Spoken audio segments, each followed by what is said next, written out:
அரசு முதன்மை செயலருடைய தலைமையிலும் அதேபோன்று பல்வேறு இயக்குநர்களுடைய தலைமையிலும் நடைபெற்றது. தொடர்ந்து ஒவ்வொரு மாவட்டமாக நாங்கள் தனிப்பட்ட முறையில் அழைத்து பேசும் பொழுது அந்த மாவட்டத்தை சார்ந்திருக்கின்ற சிஇஓ, அந்த மாவட்டத்தை சார்ந்திருக்கின்ற டிஓஸ், செகண்டரி லெவல் டிஓஸ், பிரைவேட் டிஓஸ், எலிமெண்ட்ரி டிஓஸ் என்று பல்வேறு விதமான தகவல்கள் எல்லாம் அவர்களிடம் நாங்கள் கலந்து பேசியிருக்கிறோம். நாங்கள் குறிப்பாக இந்த இதில் நாங்கள் ஒரு ரெஃபரன்ஸாக நாங்கள் எடுத்து வந்து ஸ்லாஷ் ரிப்போர்ட்டை நம்ம எடுத்தோம். நம்ம கிட்டத்தட்ட ஒரு 9,80,000 மாணவர்களிடம் ஆய்வு செய்த அந்த ஸ்லாஷ் ரிப்போர்ட்டை ஒரு ரெஃபரன்ஸாக வைத்து ஒவ்வொரு மாவட்டமும் எப்படி பிஹேவ் பண்ணியிருக்கு, குறிப்பாக ஒவ்வொரு மாவட்டத்தை சார்ந்திருக்கின்ற எத்தனை பள்ளிக்கூடங்கள் இருக்கின்றது, அங்கே இருக்கின்ற இன்ஃப்ராஸ்ட்ரக்சர் ஃபெசிலிட்டிஸ் என்ன இருக்குது, என்ன தேவைப்படுகின்றது, இப்போ ஆன்கோயிங் ப்ராசஸாக என்ன நடந்துகிட்டு இருக்கிறதுலேருந்து ஒவ்வொரு பள்ளிக்கூடத்தில் இருக்கின்ற குறிப்பாக ப்ரைவேட் ஸ்கூலில் எத்தனை தமிழ் டீச்சர்ஸ் இருக்காங்க, அந்த தமிழ் டீச்சர்ஸுக்கு எத்தனை பேருக்கு நம்ம வந்து ட்ரைனிங் கொடுத்துருக்கோம் அப்படிங்கிறதுலேருந்து கம்ப்ளைண்ட்டுன்னு வரும்போது 14417 மூலமாக எத்தனை கம்ப்ளைண்ட் வந்திருக்கு, எத்தனை ரிசால்வ் பண்ணியிருக்கிறோம், போக்சோ ரிலேட்டடாக அந்தந்த மாவட்டத்தை சார்ந்திருக்கின்ற இஷ்யூஸ் என்னென்ன இருக்கின்றது, அது என்னென்ன பெண்டிங் இருக்கிறது, அது சார்ந்த அக்யூட்டல் என்ன இருக்குன்றது, அது சார்ந்து சப்ஸ்டான்ஷியேட்டடாக இருக்கக்கூடிய அந்த கேசஸ்லாம் என்ன இருக்கின்றது, துறை சார்ந்திருக்கின்ற ஒவ்வொரு துறையும் சார்ந்திருக்கின்ற சிஓலேருந்து டிஓ வரைக்கும் இருக்கின்ற பெண்டிங் ஃபைல்ஸ் எவ்வளோ ஃபைல்ஸ் இருக்கிறது, குறிப்பாக இந்த ரிட்டையர்மெண்ட் பெனிஃபிட்ஸ்னு வரும்போது அது சார்ந்திருக்கின்ற கேசஸ் எத்தனை பெண்டிங்காக இருக்கின்றது, 17A 17B சார்ந்து எத்தனை இருக்கின்றது, கிரீவன்சஸ் பொதுவாக என்னவாக இருக்கின்றது, இப்படி ஒவ்வொரு அஃபிஷியல்ஸ் சார்ந்திருக்கின்ற ஃபைல்ஸ் பெண்டிங் ஃபைல்ஸோட ஸ்டேட்டஸ்லேருந்து அதேபோன்று கல்வியாண்டுன்னு வரும்போது 10th 11th 12th அந்த ரிசல்ட் கடந்த 3 வருஷமாக அந்த ரிசல்ட் எப்படி எந்த அளவுக்கு அதிகப்படுத்தியிருக்காங்க, எங்கே குறைஞ்சிருக்கு, குறைந்ததுக்கான காரணம் என்ன, ட்ராப் அவுட்னு வரும்போது அந்த ட்ராப் அவுட் சார்ந்து என்னென்ன ரீசன் சொல்லப்படுகின்றது, அந்த ட்ராப் அவுட்னு வரும்போது திருப்பி நம்ம அட்மிட் எத்தனை பேர் நம்ம பண்ணியிருக்கோம், எவ்வளோ பண்ண வேண்டியது இருக்கின்றது, என்ரோல்மெண்ட்டுன்னு வரும்போது ஒவ்வொரு ஆண்டும் என்ரோல்மெண்ட் ரேஷியோஸ் எப்படி இருக்குது ஒவ்வொரு கிளாஸஸ்லேயும் அப்படிங்கிற இப்படி டீட்டெயில்டாக ஒவ்வொரு இதற்குமான என்னென்ன காரணங்கள் என்பதை முழுமையாக உணர்ந்திருக்கின்றோம். குறிப்பாக நம்ம டீச்சர்ஸோட வேக்கண்ட் ஒவ்வொரு மாவட்டத்திலும் எவ்வளோ இருக்கின்றது, not only for teachers, even other officials நான் டீச்சிங் ஸ்டாஃப்ஸ்க்கு இன்னும் நம்ம வந்து எத்தனை பேர் இங்கே இப்போ வேக்கண்ட் இருக்குது, நம்ம எவ்வளோ பேர் நம்ம திருப்பி நம்ம ஃபில் பண்ண வேண்டியது இருக்கின்றது. இப்படி எல்லாமே பார்த்திங்கன்னா ஒவ்வொரு காரணமும் ஒவ்வொரு விதத்தில் எங்கே போய் நிற்கும்னா ரிசல்ட் ஓரியன்டில் தான் போய் நிற்கும் அது. ஸோ அதை முழுமையாக ஆராய்ந்திருக்கணும். ஒவ்வொரு மாவட்டத்திலும் இருக்கின்ற பத்திரிகை செய்திகள் குறிப்பாக சென்சிட்டிவான என்னென்ன இஷ்யூஸ் வந்திருக்கு, அது சார்ந்து நீங்கள் என்னென்ன ஆக்ஷன் எடுத்துறீங்க, அது சார்ந்து அந்த பிள்ளைகளுக்கு பாதிக்கப்பட்ட பிள்ளைகளுக்கு என்ன நீங்கள் கவுன்சிலிங் கொடுத்துருக்குறீங்க, அவேர்னஸ் ப்ரோக்ராம் என்னென்ன வழங்கப்பட்டிருக்கின்றது, இது சார்ந்தும் பேசியிருக்கிறோம். குறிப்பாக ஜூலை 15ஆம் தேதி வந்து ஏறத்தாழ 10,000க்கும் மேற்பட்டிருக்கின்ற கேம்ப்ஸ் தமிழ்நாடு முழுவதும் நடைபெற இருக்கின்றது. அந்த கேம்ப்பு எங்கெங்கெல்லாம் நடக்குதோ அந்த கேம்ப் நடைபெறுகின்ற பக்கத்தில் இருக்கின்ற ஸ்கூலை சார்ந்திருக்கின்ற ஹெச்எம்ஸ் மூலமாக ஒரு டீம் உட்கார வைத்து அந்த பகுதியை சார்ந்திருக்கின்ற பெற்றவங்களுக்கும் அந்த பகுதியை சார்ந்திருக்கின்ற பொதுமக்களுக்கும் நம்முடைய அரசாங்கம் கொண்டு வந்திருக்கின்ற துறை சார்ந்து கொண்டு வந்திருக்கிற திட்டங்கள் பற்றிய அவேர்னஸை கொண்டு போங்க. இந்த கேம்பை நாம் எந்த விதத்தில் நம்முடைய பள்ளிக்கல்வித்துறை அதை பயன்படுத்தி கொள்ள வேண்டும் என்கின்ற விதத்தில் அதுக்கான சில அறிவுரைகளும் வழங்கப்பட்டிருக்கின்றது. ஃபைனலாக அந்த சிஓஸ் அந்த டிஓஸ் மூலமாக அவங்களுடைய ரெக்வஸ்ட் அண்ட் அவங்களுடைய சஜஷன்ஸ் என்னெல்லாம் செஞ்சு கொடுத்தா இன்னும் நீங்கள் உங்களால் வந்து ஒரு நல்ல ரிசல்ட்டை கொடுக்க முடியும் என்று கேட்டுங்க. அவங்களும் ஒவ்வொரு சிஓஸ் ஒவ்வொரு டிஓஸ் அவங்களுடைய சஜஷன்ஸு அவங்களோட ரெக்வஸ்ட்டையும் எங்களுக்கு கொடுத்துருக்கிறார்கள். ஸோ ஓவராலாக பார்த்திங்கன்னா இன்னும் டவுட் ஒரு பள்ளிக்கூடத்தை நுழையிலேருந்து வெளியில் ரிசல்ட் கொடுக்குற வரைக்கும் அதில் டைரெக்டாகவும் இன்டைரக்டாகவும் கான்ட்ரிபியூட் பண்ணக்கூடிய அனைத்து விதமான எலிமெண்ட்ஸையும் நாங்கள் வந்து இதில் நாங்கள் டிஸ்கஸ் பண்ணியிருக்கிறோம்.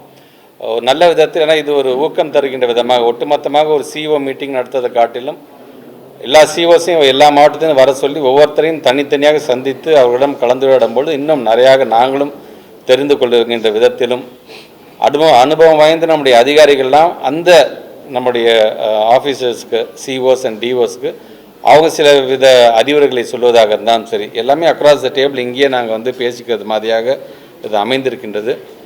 கண்டிப்பாக எது நம்ம எவ்வளோ நம்ம ஒரு ரிவ்யூ மீட்டிங் நாங்கள் ஹையர் லெவலில் நாங்கள் நடத்தினோம் என்று சொன்னாலும் ஃபீல்டு லெவலில் எங்களுடைய சிஓஸ் அண்ட் டிஓஸ் அவங்க கொஞ்சம் பீரியாடிக்கலாக ஃப்ரீக்வெண்ட்டாக நிறையா ரிவ்யூ மீட்டிங் நடத்த வேண்டும் என்கின்ற அந்த கோரிக்கையை நாங்கள் வச்சுருக்கோம். ஏன்னா அந்த ரிவ்யூ மீட்டிங் நடக்கும்பொழுது அதோட இம்பேக்ட் அதேமாதிரி ஒவ்வொரு பள்ளிக்கூடத்துக்கும் அவங்களுடைய விசிட் எந்த அளவுக்கு இருந்திருக்கின்றது, அவங்களுடைய இன்ஸ்பெக்ஷன் எந்த அளவுக்கு இருந்திருக்கின்றது.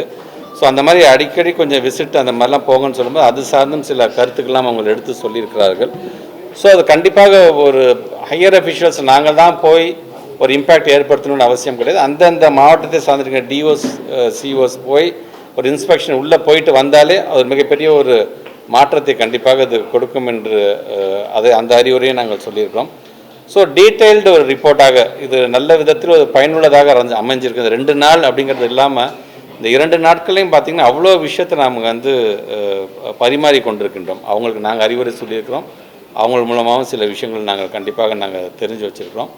பல நேரங்கள் நாங்கள் கொண்டு வருகின்ற திட்டங்கள் இப்போ நம்ம இந்த கூட்டத்தொடரில் நாங்கள் ஒரு அனௌன்ஸ்மெண்ட்லாம் கொடுத்துருக்கோம் என்று சொன்னால் அந்த அனௌன்ஸ்மெண்ட்டை எப்படி செய்யலாமுக்கான இன்புட்டே பார்த்திங்கன்னா இவங்ககிட்ட தான் வாங்க, ஏன்னா களத்தில் இவங்ககிட்ட தான் நாங்கள் வாங்குகிறோம். நாங்கள் ஸோ வாங்கும்போது அந்த திட்டத்தை மிக விரைவாக செயல்படுத்தும் பொழுது இன்னும் நம்முடைய மாணவ செல்வங்களுக்கான ஒரு மிகப்பெரிய விதத்தில் அது பயனுள்ளதாக அது அமையும் என்பதை நாங்கள் கண்டுபிடிச்சோம். செக்டார் வைஸ் நாங்கள் first standard to 5th standard இருக்கின்ற பசங்கள் சார்ந்தும் சரி, 6th standard to 8th standard பசங்கள் சார்ந்தும் சரி, 9 to 10 and 11 12 இப்படி செக்டார் வைஸாக பிரித்து ஒவ்வொரு குழந்தைங்களுக்கும் நம்ம என்ன செய்ய வேண்டும் என்பதையெல்லாம் உள்வாங்கக்கூடிய அளவிற்கு இந்த ரிவ்யூ மீட்டிங் முழுமையாக அடைஞ்சிருக்கிறதாகத்தான் நான் சொல்ல.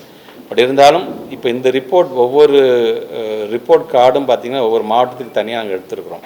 இப்போ நான் எந்தெந்த காரணத்துக்காக எந்தெந்த மாவட்டத்துக்கு செல்கிறேனோ அந்த மாவட்டத்துக்கு செல்லும் பொழுது அந்த ரிப்போர்ட் கார்டை நான் கையில் எடுத்துகிட்டு போக போகிறேன். ஸ்லாஷ் ரிப்போர்ட்டில் எந்தெந்த பிளாக் லெவலில் நம்ம ரிப்போர்ட் கொடுக்குறோம், எந்தெந்த பிளாக் புவர் பெர்ஃபார்மிங்காக இருந்திருக்குதோ அந்த பிளாக்கை சார்ந்திருக்கின்ற ஹெச்எம்ஸை வர சொல்லி நானும் தனிப்பட்ட முறையில் அந்த மாவட்டத்துக்கு நேரடியாக சென்று அவங்க வர சொல்லி அவங்களே மோட்டிவேட் பண்ணுவோம். அவங்களும் மனுஷங்க தான், அவங்களே நாங்கள் மோட்டிவேட் பண்ணி இந்த ரிசல்ட் அதிகப்படுத்த வேண்டும் என்கின்ற விதத்தில் அந்த முடிவும் நான் எடுத்திருக்கேன். ஸோ இந்த ரிவ்யூ இதோட அஃபீஷியல்ஸ் அவங்க அடுத்தடுத்த கட்டத்துக்கு அவங்க அதை நோக்கி போகும் பொழுது அமைச்சராக இப்போ ஒவ்வொரு மாவட்டத்துக்கும் போகும்பொழுது இது சார்ந்தும் நம்ம கொஞ்சம் அட்ரஸ் பண்ண வேண்டும் என்ற ஆசை இருக்கின்றது. கண்டிப்பாக அது மிக விரைவாக அதை நான் செய்ய இருக்கிறேன் என்பதை இந்த இடத்துல நான் தெரிவிச்சுக்கிறேன். ஆக தொடர்ந்து பள்ளிக்கல்வித்துறை என்று வரும்பொழுது பல சவால்களை தாண்டி பலவிதமான இன்புட்ஸோடு இன்றைக்கி நாங்கள் செயல்பட்டுருக்கிறோம். அதில் ஒரு முக்கிய பங்காக இந்த ஒவ்வொரு மாவட்டத்தையும் அழைத்து நாங்கள் பேசுகிறோம் பார்த்திங்களா. இதிலேருந்து இன்னும் அதிகப்படியான திட்டங்களை தீட்டுவதற்கும் இன்னும் மானிட்டரிங் பண்ணுறதுக்கு, ஏன்னா ஒவ்வொரு மாவட்டத்துக்கும் ஒரு மானிட்டரிங் ஆஃபீஸர் போட்டிருக்கோம். அந்தந்த டைரக்டர்ஸ் லெவலில் ஜேடிஸ் லெவலில் இருக்காங்க. ஸோ அவங்களும் பார்த்திங்கன்னா இன்ட்ராக்ட் பண்ணுறாங்க. அவங்களும் சிஓஸும் இன்ட்ராக்ட் பண்ண விட்டு அவங்கள பேச விட்டு நாங்கள் பார்த்துட்டு அதுக்கப்புறம் நான் எங்களுடைய கொஸ்டின்ஸ் நாங்கள் அவங்கள்ட்ட கேட்டிருக்கோம்.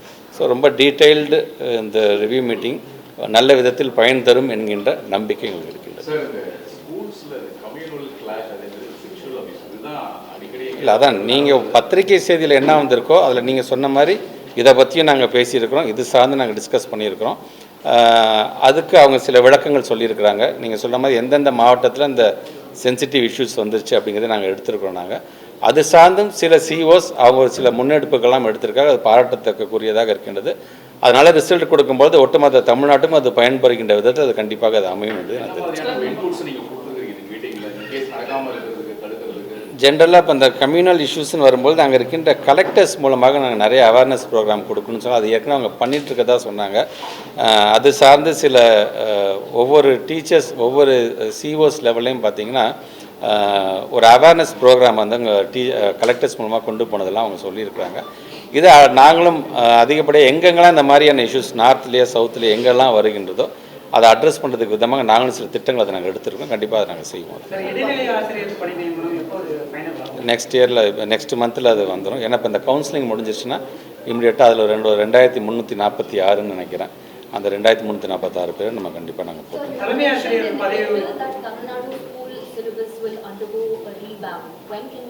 Yeah, already started, ma. Already our SCRT team is doing that, and very soon you will get the announcement on that one for the revamping of.